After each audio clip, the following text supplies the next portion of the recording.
All right, weather. I actually wrote another book called How to Find a Good Weather Forecast. We all want to know that, right? I really think that the internet has been detrimental to weather forecasting. And I'll tell you why. How many of you have a cell phone? How many of you have a weather app on your cell phone?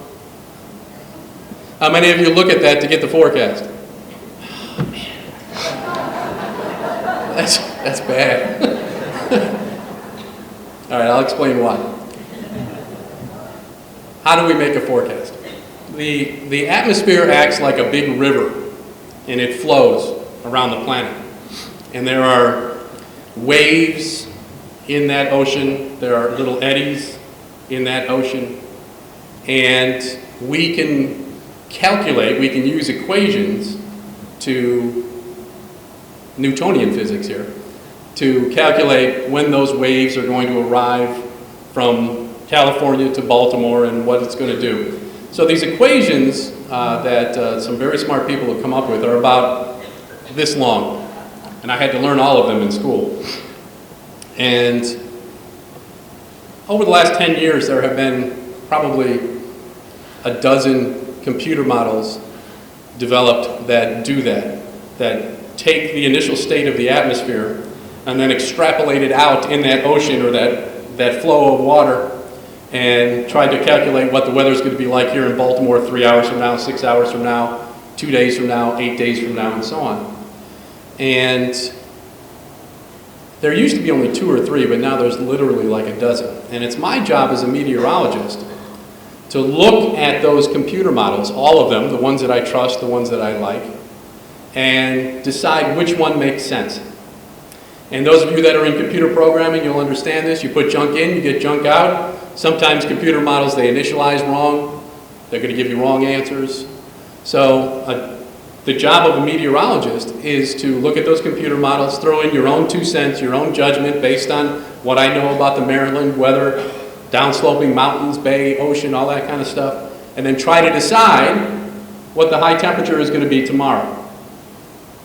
79, 78, 82, rain, no rain, snow, 6 inches, 4 inches, 3 inches, whatever. Your cell phone only looks at one of those computer models. And if the computer model initialized wrong or it's not put together well, it's going to give you bad answers.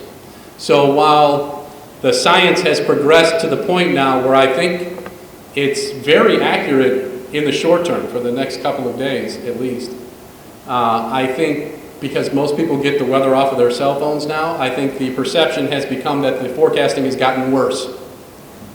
And what you really need to do is find a source, if you're going to be on the internet, where the forecast is produced by a real person. Because a real person can look at all of those different computer models and then try to decide which one doesn't make any sense. This one's saying 10 inches of snow, that's never going to happen. Throw that one out. You know, that kind of stuff. So my advice to you is, on how to find a good weather forecast, is to find one where there are real people doing the forecasting if you insist on going on the internet. That's where television news is still relevant, in my opinion. Because at most TV stations, you have real people doing the weather forecasting, as opposed to one computer model. So a newscast may not be relevant in many ways anymore. You can get the weather on your phone, you can get the news on your phone, you can get the sports scores on your phone, right? It's instant information now. But the weather forecast is a little different than what you find on the internet and what you find on your phone. So that's, I'm not just saying that because I work in television news. My advice to everybody is always either find a source on the internet where there's a real person forecasting, or watch the news. You got to find a place that you trust too. Now, what is a weather forecast? That's a tough one.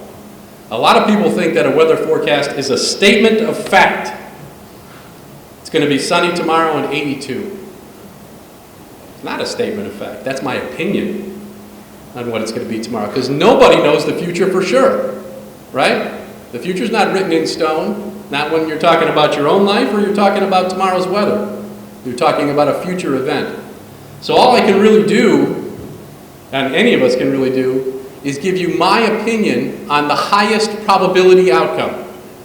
Based on all that stuff that I look at, it's my opinion, the highest probability outcome is we're going to get 4 inches of snow, and the high temperature tomorrow is going to be 32 degrees.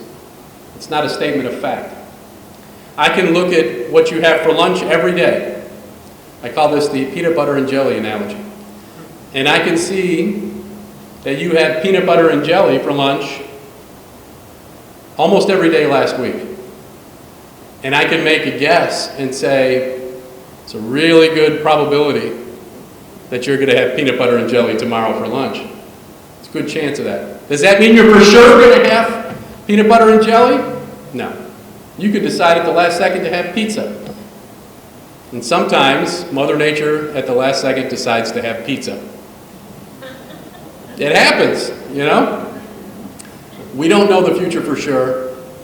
Not when we're talking about your lives or weather forecasting.